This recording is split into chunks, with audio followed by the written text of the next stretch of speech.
Welcome to the 3-Minute Theologian, a theology podcast about what we believe, written by the pastors at Waukee Community Church. I'm your host, Mike Wagner. Today we're unpacking the topic of God's holiness. God's holiness means that He is completely other, separate from sin, and truly devoted to His own glory.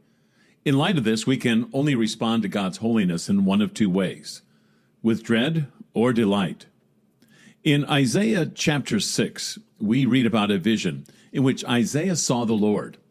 What he saw was both awesome and terrifying. Hovering before him were seraphim. These are angels with 6 wings. And as they flew, they never stopped singing, "Holy, holy, holy is the Lord of hosts." Their greatness surpassed anything Isaiah had ever seen. And yet, his eyes were still drawn upward. Beyond the angels was a temple, and in it a throne. He couldn't see who was sitting on the throne, but the radiance of that king's glory filled the temple. Terror crept into Isaiah's mind. He was in the presence of the King, the Lord. Then the Lord spoke from his throne. The earth quaked violently. The temple filled with smoke. Darkness enveloped Isaiah, and he was filled with dread. In despair, Isaiah cried out, "Woe is me!" He knew that he did not belong in that room. He knew no sinner could see the Lord and live. Then, through the darkness, Isaiah saw a flame. An angel is coming to strike me down, he thought.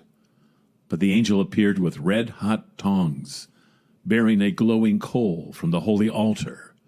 Then, to his shock, the angel touched this holy coal to his unholy lips and said, "Behold, your guilt is taken away, and your sin atoned for." Instantly, Isaiah's dread of the Lord's holiness was changed. He now stood before the Lord without fear, for he had been made holy. God's holiness is the crown of all his attributes. God is exalted in holiness because he is holy in all his nature and holy in all his works. His love is holy. His justice is holy. His majesty is holy. And his power is holy. In the words of the Puritan Stephen Charnock, the holiness of God is his glory and crown. God's holiness makes him completely other and completely greater than we can fathom. And this filled Isaiah with dread, and later with delight. What is your greatest dread or greatest delight? Each of us will one day face God's holiness like Isaiah did. And in that moment, God's holiness will be for you either your greatest dread or your greatest delight. Only those who have been made holy can delight in God's holiness.